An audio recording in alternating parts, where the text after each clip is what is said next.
Hi friends, আজকে নিয়ে এসেছি নতুন একটা মেনু, পুঁই শাক মাছের মাথা দিয়ে।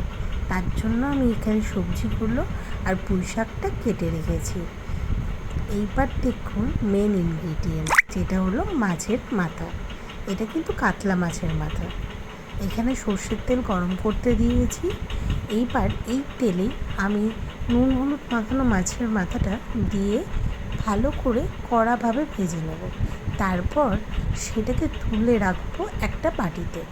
ওইটার পর এই সর্ষের তেলেই আমি দিয়ে ফেলবো 5 ফোড়ন। আচ্ছা, এইটা কিন্তু অতি অবশ্যই সর্ষের তেলেই রান্না করবেন, কারণ তাতে এটার স্বাদ বাড়ে।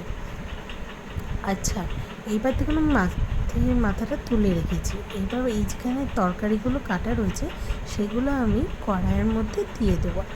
এখানে আমি দিয়েছি বেগুন, আলু, কুমড়ো এবং ঝালের জন্য কাঁচা লঙ্কা। আচ্ছা, এইটাকে এবার ভালো করে নাড়তে থাকবো, যাতে এটা একটু সামান্য সেদ্ধ হয়ে যায়। এরপর এর মধ্যে স্বাদ বাড়ানোর জন্য নুন, হলুদ এবং জিরে গুঁড়ো আমি দিয়ে দেবো। আচ্ছা, এটাতে কিন্তু লঙ্কা গুঁড়ো বা ধনে গুঁড়ো আমি দিইনি, আপনারা চাইলে দিতে পারেন। আর এতে আদা রসুনও অনেকে দেয়, কিন্তু আমি বিনা আদা রসুনও মাছের মাথা দিয়ে ভালো স্বাদ হয়, সেটাই আমি আজকে করে দেখাচ্ছি। এবার এতে পুঁই শাকটা দিয়ে দিলাম। পুঁই শাক কিন্তু খুব তাড়াতাড়ি সেদ্ধ হয়ে যায়, তাই এটা নাড়টার কিছুক্ষণ পরেই আমি ভাজা মাছের মাথার টুকরোগুলো এতে দিয়ে দিলাম।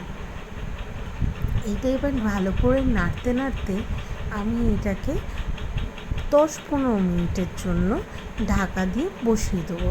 পুঁই শাক কিন্তু খুব তাড়াতাড়ি রান্না হয়, জানেন তো।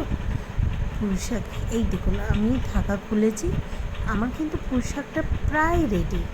আচ্ছা, কার কার পুঁই শাক ভালো লাগে জানাবেন কিন্তু কমেন্টস করে। আর আমার চ্যানেলটাকে সাবস্ক্রাইব করে আমাকে একটু সাহায্য করবেন। আমার ভিডিওগুলো যদি আপনাদের ভালো লাগে, লাইক এবং কমেন্টস করবেন। আচ্ছা, এইটা কিন্তু আমি তরকারিটা হয়ে গেলে প্রায় আমি এর মধ্যে সামান্য চিনি দিয়ে দিচ্ছি, যাতে এটার টেস্টটা আরেকটু বাড়ে।